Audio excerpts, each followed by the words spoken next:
segurament, per veure l'art català condensat, el millor lloc al que es pot anar, el millor lloc al que algú pot anar és en aquest Museu Nacional d'Art de Catalunya. Aquí es pot veure tot l'art català des del romànic fins al gòtic, passant pel Renaixement, el barroc, l'art del segle XVIII, el segle XIX, etc. I es pot veure molt clarament aquells moments en què l'art català té una potència i que té una significació més important. Segurament en aquest punt ens hem d'aturar per parlar del romànic, d'aquest romànic que no és només la qualitat de l'art romànic català el que és excepcional, sinó el fet que el Museu Nacional d'Art de Catalunya té el conjunt de pintures murals romàniques més complet que hi ha en qualsevol altre lloc d'Europa. I això és així perquè l'òrgan, la institució que vetllava pels museus de Barcelona a principis del segle XX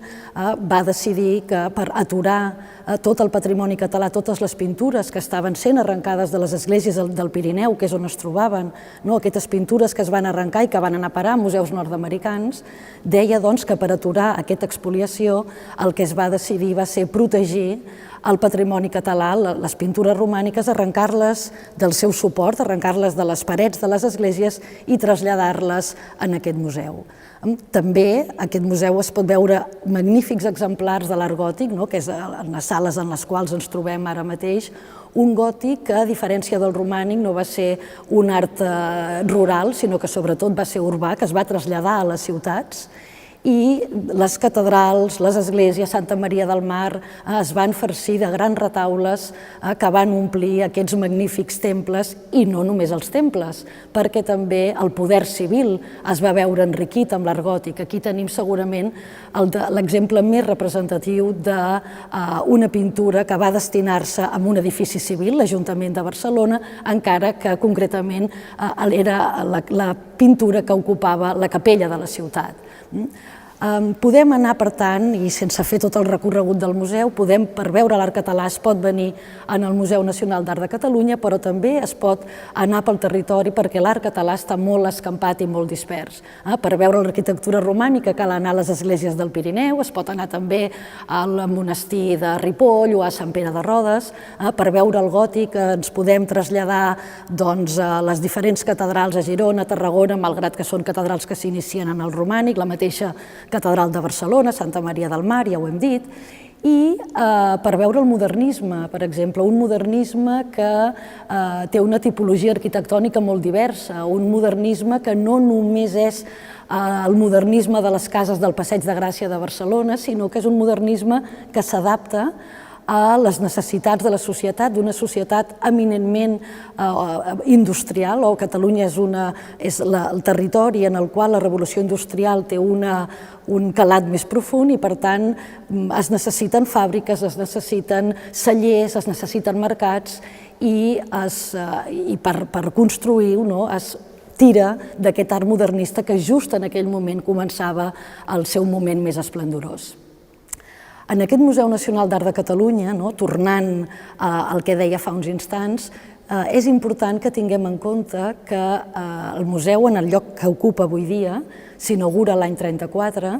però que els orígens no són del segle XX. Els orígens per recopilar tot aquest patrimoni català venen de finals del segle XIX, venen del final de la Renaixença, quan aquesta Renaixença, de la mateixa manera que passava en altres llocs d'Europa amb una altra denominació, el que pretén és a Catalunya recuperar la identitat i la cultura catalana, posar-les en el lloc que li correspon, i per tant hi comença a haver per part de les institucions locals barcelonines, perquè en aquell moment, a finals del segle XIX, no hi havia autogovern, no hi havia cap autogovern català, i les institucions locals barcelonines, fan un esforç important per tal de començar a preservar totes aquestes pintures, tot aquest patrimoni català i posar-lo en un continent i donar-li una certa seriació museogràfica. Això a principis del segle XX té una embranzida espectacular amb la Mancomunitat, quan es dediquen tots els esforços econòmics per completar el discurs de l'art català, i hem de tenir també molt en compte en aquesta evolució, amb aquest col·leccionisme públic, que intervé també el col·leccionisme privat, un col·leccionisme privat que una mica fa la balança de la manca de recursos que hi havia per part de les institucions públiques, uns col·leccionistes sense l'esforç del qual no existiria aquest museu amb la riquesa que té. I, per últim, voldria fer menció al moment en el que es construeix aquest edifici, perquè també diu molt de com és Barcelona avui dia. Aquest edifici es construeix l'any 1929, era un dels edificis claus de l'Exposició Internacional de 1929, una exposició que per segona vegada a la història situava Barcelona al món. Quina havia estat la primera? L'Exposició Universal del 1888. Havia situat Barcelona, l'havia posat en el mapa, però a més va ser una exposició que va servir per canviar la fesomia de la ciutat, per reurbanitzar una part important de la ciutat, una reurbanització que es continuaria l'any 1929, quan es fa aquesta altra segona mostra, reurbanitzant-se també tota la part de Montjuïc, i que acabaria l'any 1992 amb els Jocs Olímpics, una celebració d'una gran magnitud, que té poc a veure amb l'art, però que indirectament també hi té a veure, perquè urbanísticament l'exposició del 1992 conclou d'una manera molt exitosa tot aquest urbanisme de Barcelona que havia començat a finals del 19, que continua sobretot en el 29, que acaba amb el 92 i li dona a Barcelona aquest skyline tan característic i que és tan representatiu de la nostra ciutat.